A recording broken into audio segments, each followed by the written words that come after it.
tonight, get you some sultrylim.com. If you wanna get it tonight, get you some sultrylim.com. Make your body feel right, get you some sultrylim.com. Hey everybody, what's up? It's your girl Bondy Blue and I am back for another Married to Medicine review. But before we get into it, I want to give the names for the two winners of my first giveaway with sultrylim.com. Yes, yes, yes. And I'm also still doing the second giveaway. So if you make a purchase of $60 or more at sultrylim.com using the code down below, you can be one of 6 to receive a special sultry box in addition to your purchase. So you guys, get down below in my description box and follow the instructions to be a part of the second giveaway. But the winners for the first giveaway are Baby Bop 89 and _Desiree.L on Instagram. Okay, those two young ladies won the giveaway. Yes, yes, yes. I appreciate y'all for participating, and I hit you guys up on Instagram, so I hope y'all get back to me with your names and addresses in a separate DM, and I will make sure you guys get your sultry limb boxes. Yes. Okay, so let's get into Married to Medicine. So the episode starts off with Dr. Contessa, all right? She's at home, once again in the kitchen cooking, all right? For somebody that's got another job, somebody that went to college for all them years, she stay in the kitchen cooking like it's stir fry, whip it. Apparently, her father is not doing that well. Now, she told us last episode that her dad has consistently had health issues for the past 30 years after years of drug use, okay? He has Crohn's disease, and on top of that, she thinks that he has cancer. He was at the airport, sat down, fell asleep, and then was lost for hours. When she finally got him into her car, he passed out again. The last thing Dr. Contessa wanted to do was drop her poor sickly, tired daddy off at the house so she can go fuck around with Toya, celebrating mediocrity for yet another party that nobody gives a fuck about. Okay, I totally understand how she felt. She has layers to this shit, and Toya and her parties are not on the top of the list. Her daddy and his health and her daughters, those were the people who she needed to be worried about. And Toya making her little snide comments at the party just shows that she has nothing else going on in her life. That is why she is so self-absorbed as to think that everything needed to stop, wait, and pause, drop it like it's hot, because she was having a fucking party. Now, y'all explained it to me that it was her birthday party, and she was also using her birthday party as a way to say, oh, thank you, husband, for getting it all together and getting a promotion and not doing as many hours and getting the money back on track and all of that. Yeah, I got that shit. But at the same time, that's still fucking stupid. If you're trying to do something for your husband, don't make it about you. That's just how I feel about it, y'all. But Dr. Contessa said that she's worried about her dad. He comes downstairs with the kids, you know, they're about to have dinner, I guess, and she's talking to him about his sickness and how he seems more weak. He seems to have lost weight, and he says the doctors think that he might have cancer, but he doesn't want to start treatment until they take the biopsy and figure out if he really does have pancreatic cancer. But the two doctors that are sitting right in front of him, being his daughter and son-in-law, know what his counts were, and she said they were 300. I'm not sure what that means. I'm not going to act like I do, but she says that means that he probably has cancer. So he has Crohn's disease, cancer, anemia. He has a lot going on, and it's very scary for her because she wants him to be alive, to be in her life and the life of her children. And I feel like I can understand, not only has he been in and out of your life and you finally get him sober, but now you have to deal with these sicknesses on top of it. It's like a never-ending cycle of having to pay for her daddy's, you know, bad decisions as far as getting on drugs. And I felt bad for her. I felt bad for him when they started to cry and he said, you know, I'm going to be here. And, you know, we say things like that, but we never know. That man could go to bed that night and not wake up the next morning. So it's just important to love your people while you have them here with you, you guys. So Dr. Jackie and Dr. Heavenly was supposed to be meeting up with Quad so that they could go paintball gun shooting. And I'm like, oh, that shit look like it hurt. Okay, really, Dr. Jackie? But y'all know Dr. Jackie is real competitive. And Dr. Heavenly just wants to beat her at something. Old Sir Diddy always beating somebody's ass, looking at you know, Dr. Jackie. But you know what? It's cool. They there to have a good time, but they know Quad not gonna come because Quad hasn't been coming to anything that anybody has been inviting her to if they're not on Sister Circle. And Heavenly is just really feeling some type of way. She says she is tired of wasting her damn time with Quad. And what is it about them that makes her not want to be their friends anymore? Like, why is she not participating? And Dr. Jackie is just like, girl, look, you know, until you've been in this situation, until you've had to deal with your husband publicly cheating on you and the shit being all over everywhere and being on a reality show, until you have had to deal with this very specific set of trials and tribulations, you don't know how you're going to react. And I think Dr. Jackie just feels the need to give Quad her space, and I understand that. Now, look, a lot of y'all didn't, you know, hit me to what happened with Lisa Nicole and how Lisa Nicole had shit going on with her, and Quad was just like sticking a knife in and turning that shit, so y'all don't feel bad about Quad's marriage breaking up. I tend to feel bad for people when they're going through pain because I'm kind of empathetic, but at the same time, I can see where just in looking at the relationship that she had with her husband, that there never was any real love there. So now that this has come to an end, it's like, oh well, bitch, you know, okay, like, you know, I don't understand why it's so painful. It seems to be more embarrassing than anything. You seem to be more embarrassed with the fact that you got cheated on by some younger woman or something like that instead of really being hurt that your marriage is over. I don't know. I'm not going to presume to know how Quiet feels, but I can just say, you know, listening to her husband on the radio, which I listened to it, but he didn't tell me anything I didn't know. That I think what he said, like 4 years into the marriage or something like that, she had already moved out of the bedroom. She never seems to be like really physically into him like that. Never wanting to give him kids, never wanting to be what he needed in a relationship, only being about herself and spending money and being with somebody who could give her a certain lifestyle until she figured out what the fuck she was gonna do. Yeah, like it all seems very selfish and self-centered. Not to say that she's a bad person, but if their marriage is over, like I said, whoop they fucking do. So Dr. Simone is giving her teenage son a driving lesson. And I was just like, okay, like he seemed like he knew how to drive to me. Motherfucker couldn't park for nothing, but you know what? He young, he's learning. That's not, you know, that's not a bad thing. He'll learn to parallel park, you know. I love parallel parking. I'm really good at it. I don't say I love it, but I'm good at it, okay? I'm not loving it, but I'm good at it.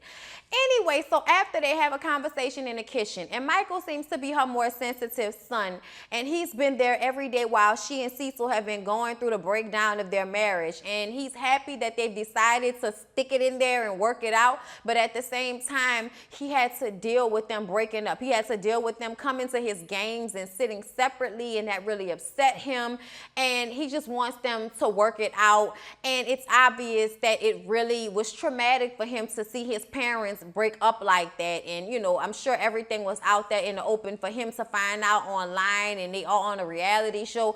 So I'm sure he's aware of everything that's been going on that the general public knows about his mom and his dad. And you know, that's gotta be hard within itself as a teenager to have to deal with those types of things on such a grand scale. It's hard to deal with when it's just you and your family and your friends and your regular life. But when y'all on a reality show on top of that, I'm sure it adds another layer of anxiety to the drama of it all. But you know what? He seems to be adjusting well, and they are going to work it out. And I hope they can work it out, but they're both gonna have to deal with their issues if they plan to do that. Dr. Simone and Cecil are gonna have to stop being so fucking stubborn. He's going to have to realize that there needs to be some foreplay, and that means you need to speak, you need to talk to me, you need to spend some time with me. I'm an old woman. You can't be trying to get me hot all quick and fast like that. Oh no, I need to warm up, then the heat up. All right, like you just, you know, you can't be rushing into this thing like that, sir. All right. He need to learn how to warm it up. I don't know how you be with somebody for all of them years and y'all still haven't mastered how to approach each other sexually. Like, that's supposed to be half of the fun of being married, is figuring out how to take this shit to the next level every time you think you've completed one. So Mariah's little cute daughter is in her room throwing shit away. And it's because she wants to feel more grown up. And even though they're very expensive clothes, they look like clothes for a 12-year-old. And she's entering high school. And she's very petite. And I couldn't tell that she was, you know, 13, 14, however, you know, old she is. But she still feels like she wants to look like a high schooler. She doesn't want to look like an adolescent anymore. You know, like, you know, 11, 12. She don't want to look like that no more, even though it's like you're only a year or two away from that young girl. Calm down, all right? But I get it, all right? And she wants to throw away all of these clothes, so they get on the topic of sex. And Mariah asks her, are you and your friends, are your friends having sex? And she's like, no, Mom, none of my friends are having sex. And she's like, oh, okay, you know. And she understands, Mariah says, because when she graduated from high school, she was only 88 pounds or something like that. I'm like, so wait a minute, how did you gain weight between going to college? Or did she say once she got out of college? Child, I didn't remember. Mariah be talking so fast and doing so much, sometimes I just kind of block her out. I go in and out of listening to her. Either way, it was a cute enough scene with her little cute daughter just having a little cute conversation about not being a thought pocket at a young age. We appreciate it though. But Mariah, and look, Married to Medicine fans, stop taking everything so seriously that I say. I am going to make jokes and make fun of them and say when I think they're doing the most. I'm not saying they have to change what they're doing. I'm just saying that I don't like it. My opinion, my channel, see how it works? Okay. Because I was just like, she can't date until she a senior in high school. Girl, nah. I don't know why people put those types of parameters on their kids. Like, you can go to the movies with a boy and all of that. Like, just don't be fucking and having sex, all right? Like, I'm not bothered. 14, 15, go on your little dates. Have a good time. You only gonna be this young for a little while. So have a good time. Don't be fucking stupid and realize that right now it's only a moment and you may not even remember these motherfuckers in the next 10 years. You may not even remember your boyfriend in the next 10 years. You may not even remember your best friend in the next 10 years. So just remember that this is momentary life right now, these teenage years. Don't make permanent decisions during this time in your life, like having children and all of that type of shit and getting STDs you don't need. All right, stay away from it. You got enough time in your life to hit it like it's hot. You know what I'm saying? I'm just saying, you got enough time to hit it like it's hot. You do too much and fuck around and get desensitized by the time you get my age. Shit. All right, just chill out, calm down, take it slow, y'all. Listen to me, I'm telling y'all what's right. Not because I don't want y'all to do it, but because if you do too much of it, I promise you, by the time you get my age, you could barely get excited about anything. You got to go real far and extreme to get excited about shit. But you did a lot and been my age. I'm just telling y'all the truth. So, y'all, Toya and Eugene are shopping for a house. And I guess this scene was supposed to show us that Toya has grown and learned from her past tax issues.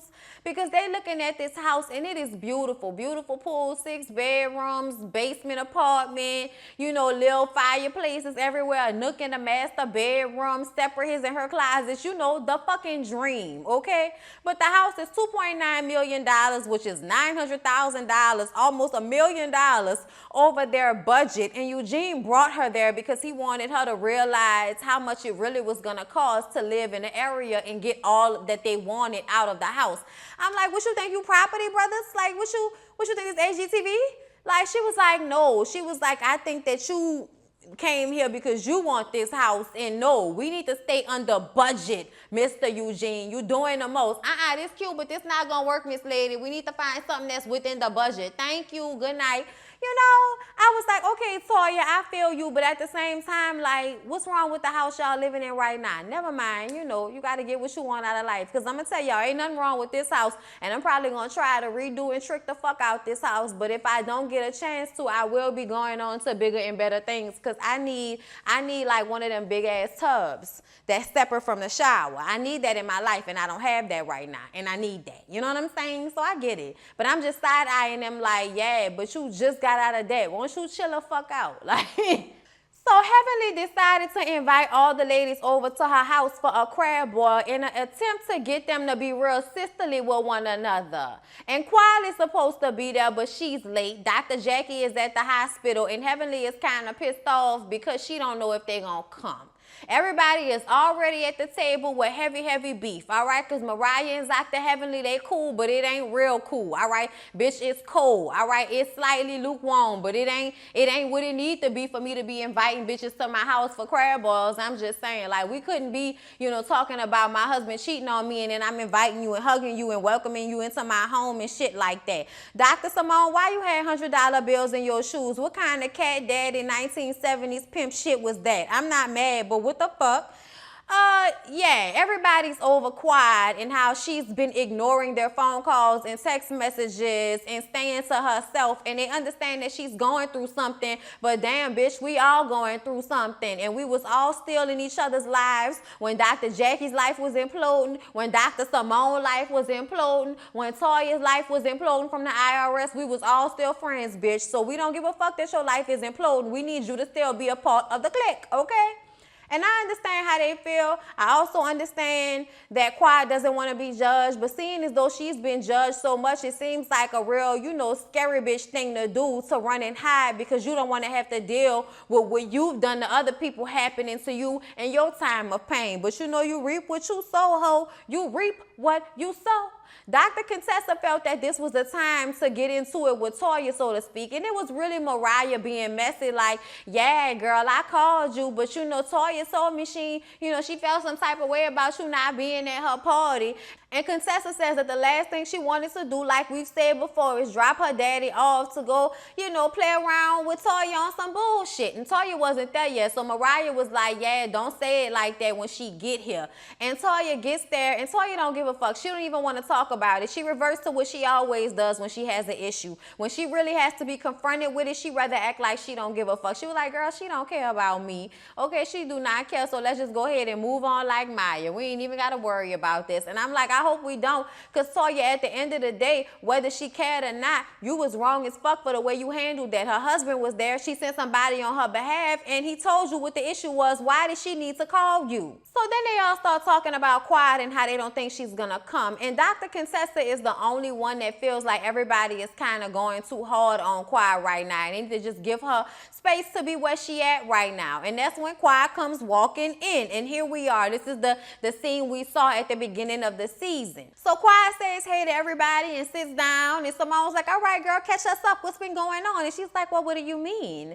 And Toya's like, well, it's been a minute since we all talked to you, and I've hit you up personally, and you haven't been responding. And we've been friends for 5 years, so I expected a phone call or something.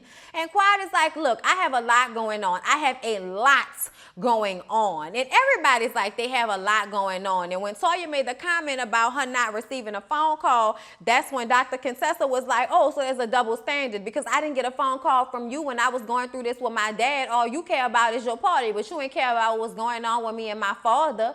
And that's when they start going back and forth and back and forth. And don't nobody really give a fuck at this point, Dr. Contessa. Like, we ain't talking about y'all right now. That's kind of how everybody felt. So after they finished going back and forth with one another, that's when Dr. Simone picked it up like she had never left it off. She was just like I was saying, okay, my issue with you is that you are not the only one who has gone through anything. And we've all been there for you, and you haven't been around at all. Simone gets loud and says she thinks she's better than everybody. She thinks she's better than her, and me. She thinks she's better than all of us. But you know what? I am done with you, girl. I am done.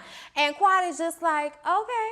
You done then. Okay. And everybody's like, damn, you don't give a fuck. That's your friend. You don't care that that's how she feels. She's like, what y'all want me to do? And she gets upset and she walks away. And I'm just like, oh my God, here we go with you bitches that can't never sit at a table and have a conversation without running away. So Quiet is talking to Dr. Heavenly that spends the next hour and a half chasing her around her property. And she's saying that, this is not sisterly. And I'm like, bitch, this ain't the sister circle. This ain't a talk show, but this is definitely sisters. All right. And Toya walks up and she's like, we are your sisters, Quiet, but you haven't really been around for us like we trying to be around for you. And Quiet starts to get upset, and Toya's kind of over talking her. And Toya does have this very annoying, condescending way of talking to people, so I wouldn't want to hear shit from her right now either. But I felt like Quiet was just determined to have an issue. She was determined to run away crying. She was determined to not have a good time at this party, if you ask me. So Quiet runs to the parking lot, and Heavenly chases her there. And that's when Dr. Contessa comes running out of it, because Dr. Contessa has beef with Toya. When Quiet starts talking about how Toya was over talking her, she's like, well, she's plastic. We can't worry about fake friends. And Dr. Heavenly was like, hold up now, sis. Why you gotta talk about her like that? We all sisters.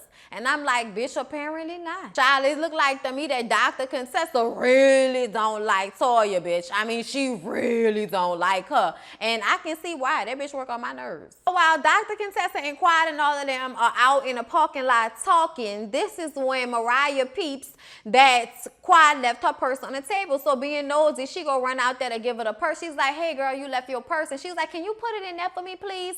Because she running to go find glue for her eyelashes. And Mariah's like, girl, take your purse. So she comes back and takes the purse and walks away. And Mariah is like, that's what I get for being nice to you, bitch. And I'm like, ooh, take it that in. Somehow we end up inside and they still arguing, and Quad kind of like throws her hands up and walks away. And at the same time, I think Mariah might have been lifting her hand up, so they might have touched.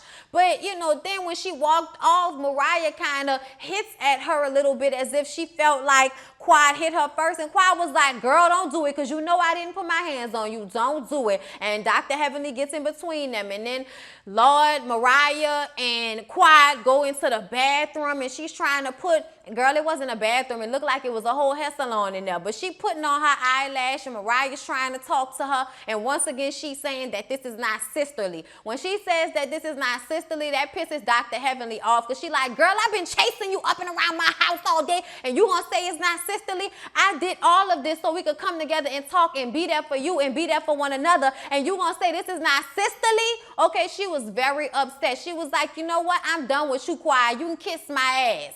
And that's how she walked off, and that's how she left it. And I just want to say that Dr. Heavenly got them dick-sucking lips, too, that Phaedra got. I see you. I'm just saying. You know, look like you sucked your thumb for a long time. No wonder you became a dentist. Sorry, y'all. That's how I was feeling. Yeah, y'all. I don't know what's wrong with Quiet, and I do feel like they kind of like was going a little bit too hard. Like I feel like Dr. Simone was going a little bit too hard on Quiet, but I also felt like immediately Quiet was on the defense. Like she wasn't about to have a real conversation with them, regardless to what Dr. Simone said or not. Because every time somebody tries to have her back and be there for her, she found some way to take it back to, this is not sisterly, this is not enough. And you know, I mean, I don't know how many times you gotta hear that when you running behind somebody trying to be there for their ass. So I'm not mad at Dr. Heavenly for blowing up and being like, you know what, bitch, I'm done then. This ain't sisters, we ain't sisters, then bitch, this ain't sister and the sisters. Okay, all right then, fuck it. We ain't Sparkle, ho. All right. Look, y'all, it was an entertaining enough episode. Dr. Heavenly, why you think if Dr. Jackie was there, it wouldn't have went down like that? Because everybody be trying to be their best selves around judgy ass Dr. Jackie. Y'all, I ain't got time. That was Married to Medicine. Please don't forget to like, comment, and subscribe to my channel if you have not already. And I'll see y'all in the next one. Love y'all.